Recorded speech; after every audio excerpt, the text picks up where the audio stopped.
What's going on, guys? This is Jensen, and I know there's a lot of you out there that want to learn how to cast a bait caster, or there's a lot of you that have given up because of all the issues you have with them. This is how you cast a bait caster. It's one of the best ways that I know to teach people and for you to learn how to do it. All right, so the first thing I want to do is I want to show you the main parts of the bait caster, mainly the adjustment parts. And we're going to start off on the side opposite the handle, and those will be the brakes.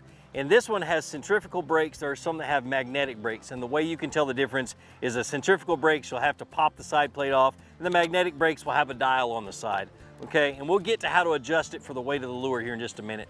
All right, so on the side of the reel that has the handle, you find the cast control knob, and that holds a little bit of tension to the spool and helps prevent backlashes. So if this is your first time casting a bait caster, the first thing I want you to do is I want you to get a quarter inch nut or something with some weight on it, a sinker or something, and just tie it to the end of your line. I'm sitting here on the dock with water right here, so it really doesn't matter. I tied a bait on there. All right, so the next thing I want you to do is I want you to put your rod on the ground, push the button, grab the end of your line, and walk it out 30 paces. Drop it on the ground and come back. All right, so what I'm gonna do, because I'm standing on a dock, I'm just gonna make a cast about 30 paces out. Now, when you get back to your rod, what I want you to do is get some electrical tape, or masking tape works the best for this. Pull off about 6 to 8 inches, take that tape, and what this is gonna do, this is gonna prevent the dreaded backlash that's gonna give you an hour's long of picking it out, okay? And I'm gonna run that tape around the spool, making sure it goes all the way around and overlaps a little bit. Tape it down really good, and then I'm gonna reel that line that I pulled out, and I'm in some grass, reel it over top of the tape. So the next thing I wanna talk about is I wanna talk about how to adjust your reel for the weight of your lure, or in this case, maybe a sinker or whatever you tied onto the end. So the first thing you're gonna do is you're gonna go to the brakes, and whether it's a dial brake or centrifugal brake like this, you're gonna turn it to 0. Then you're gonna turn, and you're gonna turn your cast control knob up until it gets snug. So you're gonna stop the end of your line about like that. You're gonna push your button, let go with your finger, and then with the cast control knob, slowly start to loosen that cast control knob until your lure starts to fall on its own, and then stop. All right, then you're gonna go back to your brakes on the opposite side of your reel, put it on half. In my case, it's 3.